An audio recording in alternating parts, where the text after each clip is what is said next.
ಸ್ನೇಹಿತರೆ ನಮಸ್ಕಾರ. ಸಂಗೀತ ಲೋಕದಲ್ಲಿ ಮೈಮರೆತು ನೂರಾರು ಕಾರ್ಯಕ್ರಮಗಳಿಗೆ ಜೀವ ತುಂಬುತ್ತಾ ಇದ್ದಂಥ ಒಬ್ಬ ಪ್ರತಿಭಾನ್ವಿತ ಕಲಾವಿದ. ಆತ ವೇದಿಕೆ ಮೇಲೆ ಬಂದ ಅಂತ ಹೇಳಿದ್ರೆ ಆತನ ಆ ಮೋಡಿಗೆ ಮರುಳಾಗದವರೇ ಇಲ್ಲ.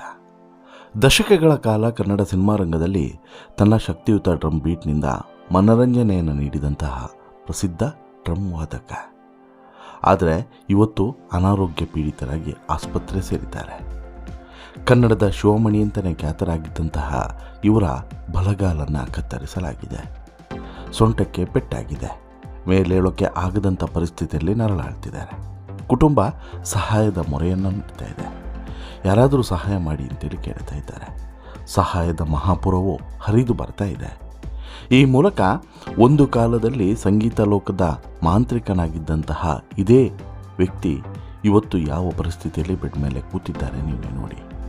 ಹಾಗಾದರೆ ಇವತ್ತು ನಾನು ಯಾರ ಬಗ್ಗೆ ಹೇಳ್ತಾ ಇದ್ದೀನಿ, ಏನು ಮಾತನಾಡ್ತಿದ್ದೀನಿ, ಬಹುಶಃ ನಿಮ್ಗೆ ಗೊತ್ತಾಗಿರುತ್ತೆ. ನಾನು ಹೇಳ್ತಾ ಇರುವಂಥದ್ದು ಡ್ರಮ್ಮರ್ ದೇವ ಅವರ ಜೀವನದ ಬಗ್ಗೆ, ಅವರ ಜೀವನದಲ್ಲಿ ಎದುರಾದಂಥ ಸವಾಲಿನ ಬಗ್ಗೆ. ಕನ್ನಡದ ಶಿವಮಣಿ ಅಂತಲೇ ಕರೆಯುವಂತಹ ಡ್ರಮ್ಮರ್ ದೇವಗೆ ಏನಾಯಿತು? ಕಾಲನ್ನು ಕತ್ತರಿಸುವಂಥ ಪರಿಸ್ಥಿತಿ ಬಂದಿದ್ಯಾಕೆ? ಈಗ ಮತ್ತೊಂದು ಕಾಲನ್ನು ಕೂಡ ತೆಗಿತಾರಾ? ಹೇಗಿದೆ ಅವರ ಆರೋಗ್ಯದ ಸ್ಥಿತಿ? ಕುಟುಂಬಸ್ಥರು ಹೇಳೋದೇನು? ಎಲ್ಲವನ್ನು ಕೂಡ ಎಳೆಯಾಗಿ ನಿಮ್ಮ ಮುಂದೆ ಇಡ್ತಾ ಹೋಗ್ತೀರಿ. ಅದಕ್ಕಿಂತ ಮುಂಚೆ ನೀವಿನ್ನೂ ಕೂಡ ನಮ್ಮ ಚಾನಲನ್ನು ಸಬ್ಸ್ಕ್ರೈಬ್ ಮಾಡಿಲ್ಲ ಅಂದರೆ ದಯವಿಟ್ಟು ಕೂಡಲೇ ಸಬ್ಸ್ಕ್ರೈಬ್ ಮಾಡಿ ಸ್ನೇಹಿತರೆ. ಒಂದು ಮಾತಿದೆ, ಕಷ್ಟ ಮನುಷ್ಯನಿಗೆ ಬರದೆ ಮರಕ್ಕೆ ಬರುತ್ತಾ ಅಂಥೇಳಿ. ಮರಕ್ಕೂ ಕಷ್ಟ ಬರುತ್ತೆ, ಮನುಷ್ಯನಿಗೂ ಕೂಡ ಕಷ್ಟ ಬರ್ತದೆ. ಅದಕ್ಕೆ ಜೀವಂತ ಸಾಕ್ಷಿಯೇ ನಾನು ಇವತ್ತು ನಿಮ್ಮ ಮುಂದೆ ಇಡ್ತಿರುವಂತಹ ಈ ಸ್ಟೋರಿ. ಒಂದು ಟೈಮ್ನಲ್ಲಿ ಸಂಗೀತ ಲೋಕದಲ್ಲಿ, ಕರ್ನಾಟಕದ ಸಂಗೀತ ಲೋಕದಲ್ಲಿ, ಮನೋರಂಜನಾ ಕ್ಷೇತ್ರದಲ್ಲಿ, ಅದರಲ್ಲೂ ಕೂಡ ಲೈವ್ ಆರ್ಕೆಸ್ಟ್ರಾ ಮತ್ತು ಬ್ಯಾಂಡ್ ತಂಡಗಳಲ್ಲಿ ಡ್ರಮ್ಮರ್ ದೇವ ಒಬ್ಬ ಚಿರಪರಿಚಿತ ಹೆಸರು.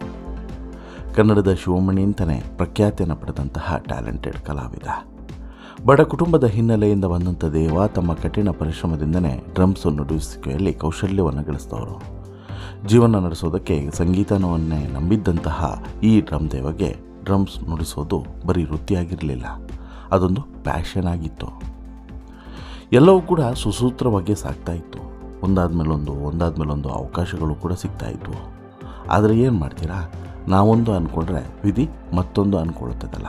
ಹೌದು, ಈ ಡ್ರಮ್ ದೇವ 5 Idiots, ಪ್ರೀತಿ ನೀ ಹಿಂಗೆ ಯಾಕೆ ಸೇರಿದಂತೆ ಕೆಲವು ಸಿನಿಮಾಗಳಲ್ಲಿ ಸಂಗೀತ ನಿರ್ದೇಶಕರಾಗಿಯೂ ಕೂಡ ಕೆಲಸವನ್ನು ಮಾಡಿದ್ದಾರೆ. ದೊಡ್ಡ ದೊಡ್ಡ ಸಂಗೀತ ನಿರ್ದೇಶಕರ ಸಿನಿಮಾಗಳಿಗೆ ಡ್ರಮ್ಸನ್ನು ಕೂಡ ಬಾರಿಸಿದ್ದಾರೆ. ಅನೇಕ ಸಂಗೀತ ಕಾರ್ಯಕ್ರಮಗಳನ್ನೂ ಕೂಡ ಕೊಟ್ಟಿದ್ದಾರೆ. ಒಂದು ಕಾಲದಲ್ಲಿ ಉದಯ ಟಿವಿ ಪೀಕ್ನಲ್ಲಿದ್ದಂಥ ಸಂದರ್ಭದಲ್ಲಿ ಉದಯ ಟಿವಿಯ ಕಾಯಂ ಕಲಾವಿದರಾಗಿದ್ದರು ಇದೇ ಡ್ರಮ್ ದೇವ. ಇನ್ನು ಕನ್ನಡ ಸಂಗೀತ ಲೋಕದ ಪ್ರಸಿದ್ಧ ಡ್ರಮ್ಮರ್, ಕನ್ನಡದ ಶಿವಮಣಿ ಅಂತಲೇ ಕರೀತಾ ಇದ್ದಂತಹ ಪ್ರಖ್ಯಾತಿ ಈ ಡ್ರಮ್ ದೇವ ಅವರದು. ಆದರೆ ಇದೇ ಡ್ರಮ್ ದೇವ ಇವತ್ತು ಭಾರಿ ಸಂಕಷ್ಟದಲ್ಲಿದ್ದಾರೆ. ಗ್ಯಾಂಗ್ರೀನ್ ಕಾಯಿಲೆಗೆ ತುತ್ತಾಗಿ ಇತ್ತೀಚೆಗೆ ಅವರ ಒಂದು ಕಾಲನ್ನು ಶಸ್ತ್ರಚಿಕಿತ್ಸೆಯ ಮೂಲಕ ತೆಗೆಯಲಾಗಿದೆ. ಈಗ ಮುಂದಿನ ಚಿಕಿತ್ಸೆಗಾಗಿ ಕುಟುಂಬ ಒಂದು ರೀತಿಯಲ್ಲಿ ಆರ್ಥಿಕವಾದಂಥ ಸಹಾಯದ ನಿರೀಕ್ಷೆಯಲ್ಲಿದೆ ಅಂತಲೂ ಕೂಡ ಹೇಳ್ಬೋದು. ಈ ಬಗ್ಗೆ ಸಾಕಷ್ಟು ಜನರಿಗೆ ಗೊತ್ತಿರಲಿಲ್ಲ.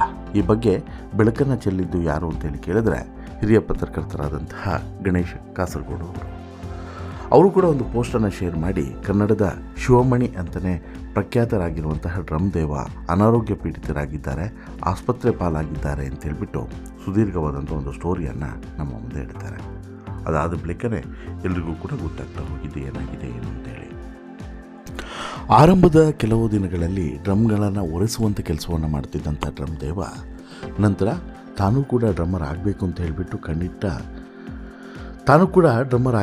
ಹೇಳ್ಬಿಟ್ಟು ತಮ್ಮ ಕಠಿಣ ಪರಿಶ್ರಮ ಮತ್ತು ಸಂಗೀತ ಲೋಕದ ಮೇಲಿನ ಪ್ರೀತಿಯಿಂದಾಗಿ ಅಪ್ರತಿಮ ಡ್ರಮ್ಮರ್ ಆಗಿ ಬೆಳೀತಾರೆ. ಬಳಿಕ ಸಂಗೀತ ಲೋಕದ ದಿಗ್ಗಜ ಇಳೆಯರಾಜ ಸೇರಿದಂತೆ ಹಲವು ಪ್ರಮುಖ ಸಂಗೀತ ನಿರ್ದೇಶಕರ ಜೊತೆಗೆ ಕೆಲಸವನ್ನು ಮಾಡ್ತಾರೆ. ಡ್ರಮ್ಮರ್ ದೇವ ಅವರು ಸಾಕಷ್ಟು ಸಿನಿಮಾಗಳಲ್ಲಿ ಈಗ ಸಂಗೀತಕ್ಕೆ ಕೆಲಸವನ್ನು ಮಾಡಿದ್ದಾರೆ. ಕನ್ನಡದ ಸಿನಿಮಾಗಳಲ್ಲಿ, ಬೇರೆ ಬೇರೆ ಭಾಷೆಯ ಸಿನಿಮಾಗಳಲ್ಲೂ ಕೂಡ ಕೆಲಸವನ್ನು ಮಾಡಿದ್ದಾರೆ. ಇನ್ನು RCB ತಂಡದ ಜೊತೆಗೆ ಡ್ರಮ್ ದೇವ ಒಂದು ಅಪ್ಪಟ ಅಭಿಮಾನಿಯಾಗಿ ಜೊತೆಗೆ ಸಾಕಷ್ಟು ವರ್ಷಗಳ ಕಾಲ ಸ್ಟೇಡಿಯಂನಲ್ಲಿ RCB ತಂಡದ ಪರವಾಗಿ ಡ್ರಮ್ಮನ್ನು ಬಾರಿಸಿ ಹುರಿದುಂಬಿಸ್ತಾ ಇದ್ರು.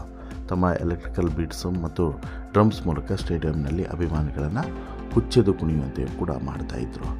ಇನ್ನು ಇವರ ಕಾಲಿಗೆ ಏನಾಗಿದ್ದು ಅಂತೇಳಿ ಕೇಳಿದ್ರೆ ಏನಿಲ್ಲ, ಸಾಮಾನ್ಯವಾಗಿ ನಿಮ್ಗೆ ಗೊತ್ತಿರೋ ಹಾಗೆ ಈ ಶುಗರ್ ಇದ್ದಂಥ ಸಂದರ್ಭದಲ್ಲಿ ಇಂತಹ ಅಪಾಯಗಳು ಹೆಚ್ಚಾಗಿರ್ತದೆ. ಗ್ಯಾಂಗ್ರೀನ್ ಅಂಥ ಸಮಸ್ಯೆಗಳು ಕಾಡುವಂಥದ್ದು.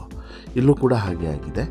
ಇವರಿಗೆ ಸಣ್ಣದಾಗಿ ಶುರುವಾದಂತಹ ಈ ಶುಗರು ನಂತರ ಸ್ವಲ್ಪ ಜಾಸ್ತಿ ಆಗ್ತೋಯಿತು. ಕಾಲಿಗೊಂದು ಸಣ್ಣ ಪೆಟ್ಟಾಗುತ್ತೆ, ಅದೇ ಒಂದು ನೆಪ, ಅದು ನಂತರ ಗ್ಯಾಂಗ್ರೀನ್ ಆಗಿ ಬದಲಾಗ್ತದೆ. ನಂತರ ಹೇಗಾಗುತ್ತೆ ಪರಿಸ್ಥಿತಿ ಅಂತ ಹೇಳಿದ್ರೆ ಬಲಗಾಲನ್ನು ಶಸ್ತ್ರಚಿಕಿತ್ಸೆ ಮಾಡಿ ತೆಗೆಯುವಂಥ ಪರಿಸ್ಥಿತಿ ನಿರ್ಮಾಣ ಆಗಿದೆ. ಸದ್ಯಕ್ಕೆ ಈ ಗಣೇಶ್ ಕಾಸರಗೋಡು ಅವರ ಚಾನಲ್ನಲ್ಲಿ ಸುದೀರ್ಘವಾಗಿ ಮಾತನಾಡಿದ್ದಾರೆ. ಸಾಕಷ್ಟು ವಿಚಾರಗಳನ್ನು ಕುಟುಂಬಸ್ಥರು ಹಂಚಿಕೊಂಡಿದ್ದಾರೆ, ನೋವಿನ ಸಂಗತಿಗಳನ್ನು ಹಂಚಿಕೊಂಡಿದ್ದಾರೆ.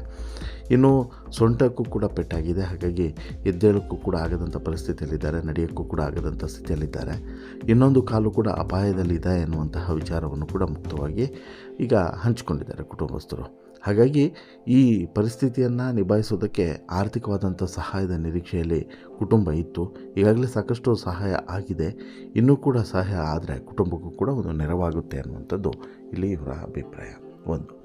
ಎರಡನೇದು, ಡ್ರಮ್ಮರ್ ದೇವಗೆ ಇಂಥದ್ದೊಂದು ಸ್ಥಿತಿ ಬರೋದಕ್ಕೆ ಕಾರಣ ಏನು ಅನ್ನೋದು ಕೂಡ ನಾವಿಲ್ಲಿ ಚರ್ಚೆ ಮಾಡಲೇಬೇಕು. ಯಾಕಂತ ಹೇಳಿದ್ರೆ ಡ್ರಮ್ಮರ್ ದೇವ ಅಂತಲ್ಲ, ಯಾರೇ ಆಗಿದ್ರೂ ಕೂಡ ಇಂತಹ ಸ್ಥಿತಿಗೆ ಬರಬಾರ್ದು. ಯಾಕಂತ ಹೇಳಿದ್ರೆ ಕಷ್ಟ ಅಂತೇಳಿ ಬಂದಾಗ ಕಲೆಗೆ ಜಾತಿ ಮತ ಭೇದ ಯಾವುದೂ ಕೂಡ ಇರೋದಿಲ್ಲ.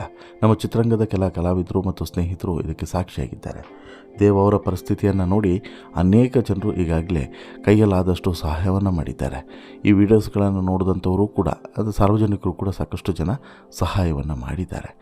ಈಗ ಎಲ್ಲವೂ ಕೂಡ ಸುಸೂತ್ರವಾಗಿ ಸಾಗ್ತಾ ಇದ್ದಂತಹ ಜೀವನದಲ್ಲಿ ವಿಧಿಯಾಟ ಯಾವಾಗ ಶುರುವಾಯಿತೋ ಒಂದಾದ್ಮೇಲೊಂದು ಸವಾಲುಗಳು ಕೂಡ ಎದುರಾಗ್ತಾ ಹೋಯಿತು. ಅವರ ಕಾಲಿಗೆ ತೀವ್ರತರವಾದಂಥ ಗಾಯ ಆಗಿತ್ತು. ಪರಿಣಾಮ ಇವತ್ತಿಗೆ ಕಾಲೇ ಇಲ್ಲದಂಥ ಪರಿಸ್ಥಿತಿಯಲ್ಲಿ ಡ್ರಮ್ ದೇವ ಇದ್ದಾರೆ.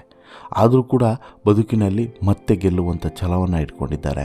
ಇದು ಇವರನ್ನು ಇಲ್ಲಿವರೆಗೆ ಕರ್ಕೊಂಬಂದಿದೆ. ಇವರು ಆ ಇಂಟರ್ವ್ಯೂನಲ್ಲಿ ಹೇಳ್ತಾರೆ, ನಾನು ಮುಂದೆ ಏನು ಮಾಡ್ತೀನಿ ಅಂತ ಹೇಳಿದ್ರೆ ಹುಷಾರಾದ ಬಳಿಕ ಮತ್ತೆ ವಾಪಸ್ ಡ್ರಮ್ಮನ್ನು ನುಡಿಸುವಂಥ ಕೆಲಸವನ್ನು ಶುರು ಮಾಡ್ತೀನಿ, ಮತ್ತೆ ನಾನು ಸಹಜ ಸ್ಥಿತಿಗೆ ಬರ್ತೀನಿ ಎನ್ನುವಂತಹ ಕಾನ್ಫಿಡೆನ್ಸ್ನಲ್ಲಿದ್ದಾರೆ.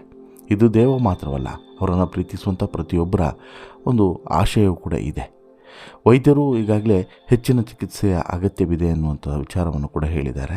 ಸಮಾಜದ ಪ್ರಜ್ಞಾವಂತರಾದಂಥ ನಾವೆಲ್ಲರೂ ಕೂಡ ಕೈ ಜೋಡಿಸಿ ಈ ಕಲಾವಿದ ಮತ್ತೆ ವೇದಿಕೆ ಏರುವಂತೆ ಮಾಡಬೇಕು. ಅದಕ್ಕೋಸ್ಕರ ನಾವು ಇವರಿಗೆ ಆರ್ಥಿಕವಾಗಿ ಮತ್ತು ಮಾನಸಿಕವಾಗಿಯೂ ಕೂಡ ಒಂದಷ್ಟು ಧೈರ್ಯವನ್ನು ತುಂಬುವಂಥ ಕೆಲಸವನ್ನು ಮಾಡಬೇಕು. ಅದಕ್ಕೋಸ್ಕರ ಹೆಚ್ಚು ಜನರಿಗೆ ಈ ವಿಡಿಯೋ ಶೇರ್ ಆಗುವಂತೆ ಮಾಡಿ, ಜೊತೆಗೆ ಹೆಚ್ಚು ಸಹಾಯ ಡ್ರಮ್ ದೇವಗೆ ಒಲಿದು ಬರುವಂತೆಯೂ ಕೂಡ ಮಾಡೋಣ ಅಂತೇಳಿ ಹೇಳ್ತಾ, ನೀವು ಡ್ರಮ್ ದೇವ ಅವರ ಆರೋಗ್ಯದ ಬಗ್ಗೆ ನೀವು ಏನೇ ಹಾರೈಸ್ತೀರಾ ಅನ್ನೋದನ್ನು ಕೂಡ ಕಮೆಂಟ್ ಮಾಡಿ ತಿಳಿಸಿ. ಜೊತೆಗೆ ನಿಮ್ಮ ಸಹಾಯದ ನಿರೀಕ್ಷೆಯಲ್ಲೂ ಕೂಡ ಇವರಿದ್ದಾರೆ. ಹಾಗಾಗಿ ಹೆಚ್ಚು ಜನರಿಗೆ ಈ ಸ್ಟೋರಿಯನ್ನು ಶೇರ್ ಮಾಡಿ. ಸ್ಟೋರಿ ಇಷ್ಟ ಆಯಿತು ಲೈಕ್ ಮಾಡಿ, ಶೇರ್ ಮಾಡಿ, ಚಾನಲ್ಗೆ ಸಬ್ಸ್ಕ್ರೈಬ್ ಆಗೋದನ್ನು ಮರಿಬೇಡಿ. ಧನ್ಯವಾದ.